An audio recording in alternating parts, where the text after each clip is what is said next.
Hello, this is Professor Jen-Mei at Cal State Long Beach for Math 115, Business Calculus.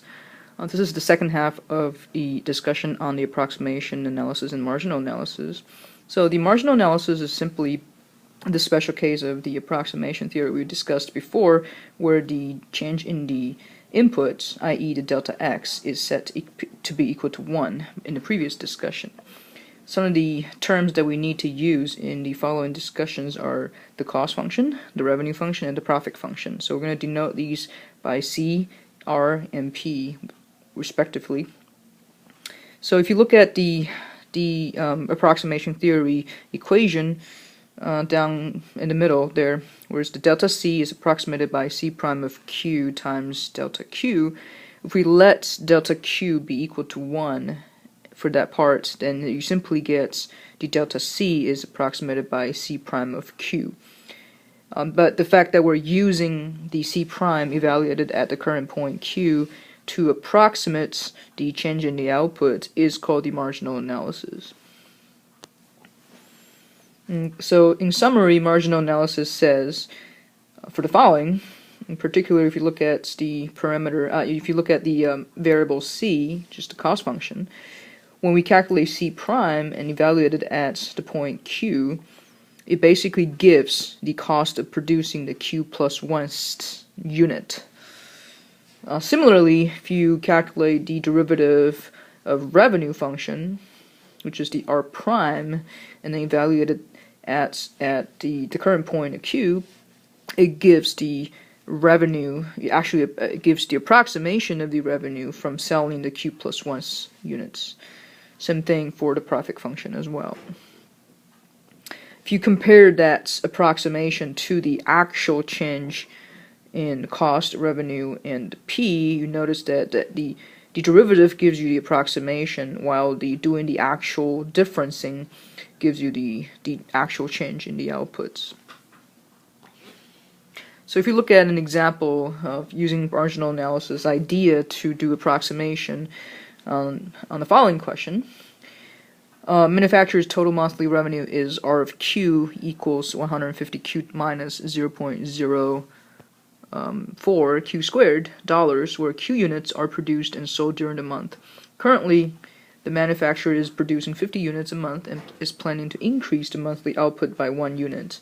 So the key word here is the currently 50 units a month is produced. And so that's going to be what we need to set the Q sub 0 to be, is going to be Q sub 0 equal to 50. The first part asks, find the actual additional revenue that will be generated by the production and the sale of the 51st unit, round to the nearest whole number. So from reading this sentence, you can see that already 50 units have produced. So you're interested in knowing the additional revenue you get by selling the 51st. So the actual difference between the revenue selling at 51st and selling at 50 would be the difference of the revenue function evaluated at 51st minus the revenue function evaluated at 50. So by doing the math, we get 145.96. But notice that we need to round the final answer to the nearest whole number. Therefore, what we get is 146. And remember to always include your units in your final answer, and that will be in dollars in this case. For the second part, where we have to use the marginal analysis to estimate the additional revenue that will be generated by the production and sale of the 51st units. Now notice that the keyword here is the actual, it's to estimate instead of to find the actual one. So we're going to use the marginal analysis for it, which says that simply just calculate the derivative of the revenue function and evaluate it at the current point, which is 50. So the derivative gives us 150 minus 0.08 Q, and then we're going to evaluate that at the current point, which is 50. By doing the math, we get 146 exactly, and remember to include the dollar in your final answer. And notice that this is actually a very, very good approximation. Right? The approximation is 146, while comparing that to the actual difference in the output, which is about 146 as well. So as long as the difference in the input is small, which in this case the difference in the input is actually 1 unit, then this type of approximation is always going to be very good. Now you might want to pause here so that you can actually work on this following problem yourself. And suppose you actually listen to what I said, pause, and work on the problems yourself, and now you're coming back with your work. You can compare your work with the following answers. The function p of x here is the price in dollars at which all x units of particular commodity will be sold. Part A says find a revenue function. Now the question actually gives you the price for selling a commodity. It doesn't tell you the revenue function directly, but you have to find a revenue function yourself. So by using the formula revenue function equals the price times the number of items sold, we get R of x equals x times p of x. And by plugging in the definition of p of x, we get the following. Make sure you check your answer against mine to see if they're correct.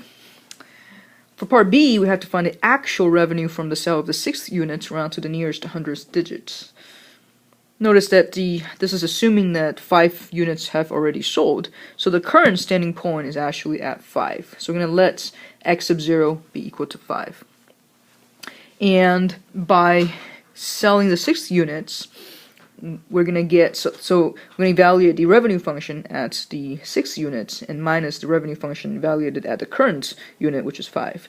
By doing the math, you should get 2.05. Remember to round to the 100th digits and include units at the end. Now for part C, we're going to use the marginal revenue to estimate the revenue gained. And that is basically doing the derivative of the revenue function and then evaluate it at the current point, which is 5. And because the revenue function is written as a quotient and it is a legitimate quotient, therefore we need to use the quotient rule to find the derivative of the revenue function. So if you do your math correctly, this is what you get. And then once you have this expression, you're going to evaluate the x at 5 to get the final answer of 2.06. Again, compare this approximation to the actual difference in the output. This is a very, very good approximation as well. So in summary, the marginal analysis is a way of doing the approximation to the change in the output by assuming that the change in the input equal to 1, and then simply just using the derivative information evaluated at the current standing point to do that approximation. And that's it.